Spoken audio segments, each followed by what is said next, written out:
ಹುಬ್ಬಳ್ಳಿ ಧಾರವಾಡ ಮಹಾನಗರ ಪಾಲಿಕೆಯ 24ನೇ ಅವಧಿಗೆ ಮಹಾಪೌರರಾಗಿ ಜ್ಯೋತಿ ಪಾಟೀಲ ಹಾಗೂ ಉಪಮಹಾಪೌರರಾಗಿ ಸಂತೋಷ ಚವ್ಹಾಣ ಆಯ್ಕೆ. ಹುಬ್ಬಳ್ಳಿ ಧಾರವಾಡ ಮಹಾನಗರ ಪಾಲಿಕೆಯ 24ನೇ ಅವಧಿಗೆ ಮಹಾಪೌರರಾಗಿ 19ನೇ ವಾರ್ಡ್ ಸದಸ್ಯರಾದ ಜ್ಯೋತಿ ಪಾಟೀಲ ಅವರು ಅತಿ ಹೆಚ್ಚು 47 ಮತಗಳನ್ನು ಪಡೆದು ಆಯ್ಕೆಯಾದರು.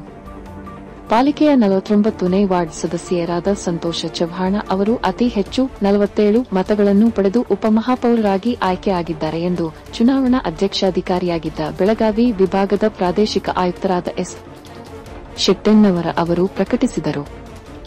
ಮಹಾಪೌರ ಸ್ಥಾನಕ್ಕೆ ಮಹಾನಗರ ಪಾಲಿಕೆಯ 59ನೇ ವಾರ್ಡ್ ಸದಸ್ಯರಾದ ಸುವರ್ಣ ಕಲಕುಂಟ್ಲ ಹಾಗೂ 76ನೇ ವಾರ್ಡ್ ಸದಸ್ಯರಾದ ವಹೀದಾ ಖಾನಂ ಅಲ್ಲಾಬಕ್ಷ ಕಿತ್ತೂರು ಅವರು ಸ್ಪರ್ಧಿಸಿದ್ದರು. ಹುಬ್ಬಳ್ಳಿ ಧಾರವಾಡ ಮಹಾನಗರ ಪಾಲಿಕೆಯ 24ನೇ ಅವಧಿಗೆ ಉಪಮಹಾಪೌರರಾಗಿ ಪಾಲಿಕೆಯ 49ನೇ ವಾರ್ಡ್ ಸದಸ್ಯರಾದ ಸಂತೋಷ ಚವ್ಹಾಣ ಅವರು ಅತಿ ಹೆಚ್ಚು 47 ಮತಗಳನ್ನು ಪಡೆಯುವ ಮೂಲಕ ಆಯ್ಕೆಯಾಗಿದ್ದಾರೆ ಎಂದು ಅವರು ತಿಳಿಸಿದರು. ಉಪಮಹಾಪೌರ ಸ್ಥಾನಕ್ಕೆ ಮಹಾನಗರ ಪಾಲಿಕೆಯ 14ನೇ ವಾರ್ಡ್ ಸದಸ್ಯರಾದ ಶಂಭುಗೌಡ ರುದ್ರಗೌಡ ಸಾಲಮನಿ ಅವರು ಸ್ಪರ್ಧೆ ಮಾಡಿದ್ದರು. ಮಹಾಪೌರ ಮತ್ತು ಉಪಮಹಾಪೌರ ಚುನಾವಣೆಯಲ್ಲಿ ಸದಸ್ಯರು ಕೈ ಎತ್ತುವ ಮೂಲಕ ತಮ್ಮ ಮತ ಚಲಾಯಿಸಿದರು. ಹುಬ್ಬಳ್ಳಿ ಧಾರವಾಡ ಮಹಾನಗರ ಪಾಲಿಕೆಯ ಮಹಾಪೌರ ಮತ್ತು ಉಪಮಹಾಪೌರ ಚುನಾವಣೆಗೆ ಪಾಲಿಕೆ ಸದಸ್ಯರು, ಲೋಕಸಭಾ ಸದಸ್ಯರು, ಶಾಸಕರು ಮತ್ತು ವಿಧಾನ ಪರಿಷತ್ತು ಸದಸ್ಯರು ಸೇರಿ ಒಟ್ಟು 90 ಜನ ಮತದಾರರು ಇದ್ದು, ಇಂದಿನ ಮಹಾಪೌರ ಮತ್ತು ಉಪಮಹಾಪೌರ ಚುನಾವಣೆಯಲ್ಲಿ 87 ಜನರು ಪಾಲ್ಗೊಂಡಿದ್ದರು. Congratulation madam.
Ready.